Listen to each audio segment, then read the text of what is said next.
Finally tonight, our Person of the Week. More than 250,000 American servicemen and women spent Christmas this week in the unfamiliar surroundings of the Saudi desert. Our Person of the Week was there too. No surprise. Ever since the Second World War, he has been as much a part of the holiday season for American military personnel away from home as Santa Claus, and nearly as well traveled. When I was in Korea about 25 years ago, a kid said, "My father saw you in Germany." And then when I was in Beirut in '84, another soldier said to me, "My grandfather saw you in the South Pacific." And I said, if anybody ever tells me that I was in the Civil War, it's a dirty lie. Men and women of Operation Desert Shield, Mr. Bob Hope. For nearly half a century, Bob Hope has spent Christmases traveling the globe, entertaining American troops abroad. And I'd say you've received lots of cookies. That's what I heard.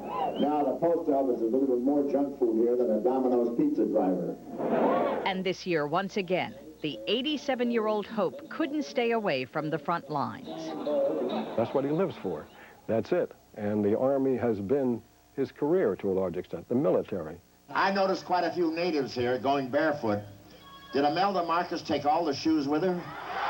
From the South Pacific to Europe, from North Africa to Beirut, Bob Hope has logged over 9 million miles, bringing smiles to otherwise weary faces.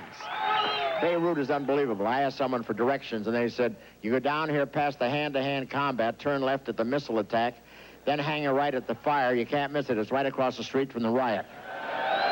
It was very gratifying, those trips, and everybody that ever went on them just wanted to go again.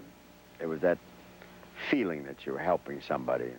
Born Leslie Towns Hope in Eltham, England in 1903, he grew up in Cleveland, the son of a stonemason. Hope studied tap dancing at school. He became a vaudeville dancer, eventually winning a role in the hit Broadway musical, Roberta. His first feature movie was The Big Broadcast of 1938, where he sang that song, which became his trademark. Thanks for the memory of rainy afternoons, swingy Harlem. He went on to star in 52 movies. This must be the place where they empty all the old hourglasses. But it was entertaining the troops on Armed Forces Radio that he would find his most enduring audience. Bob, why are men so crazy about sweater girls? I don't know, Judy. That's one mystery I'd like to unravel. It became a regular thing with us, and the Defense Department would call us every year and say, how about it? It was one of the most emotional part of my life. Hey, we're thrilled to be here. The tours and subsequent television specials eventually became an enterprise, earning him millions of dollars. Hello, advisors.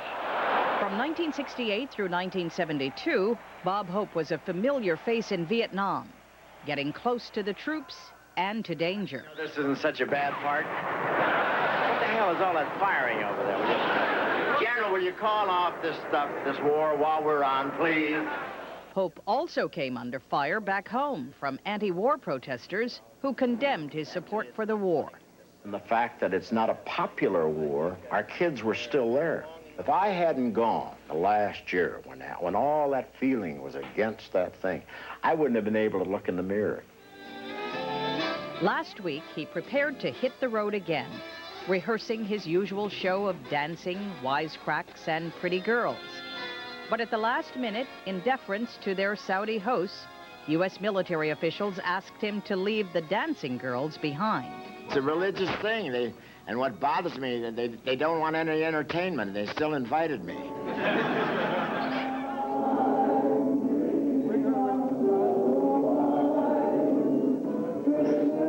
So once again this week, Bob Hope spent Christmas away from home, offering soldiers poised for war a comforting sight and a little hope.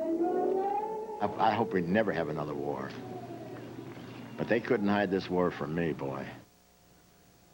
And so we choose Bob Hope. When the Ellis Island Restoration Commission decided this week to name its proposed new Family History Center after him, Hope asked, does that make me a national monument? Millions of soldiers, past and present, already know the answer. That's our report on World News Tonight. I'm Carol.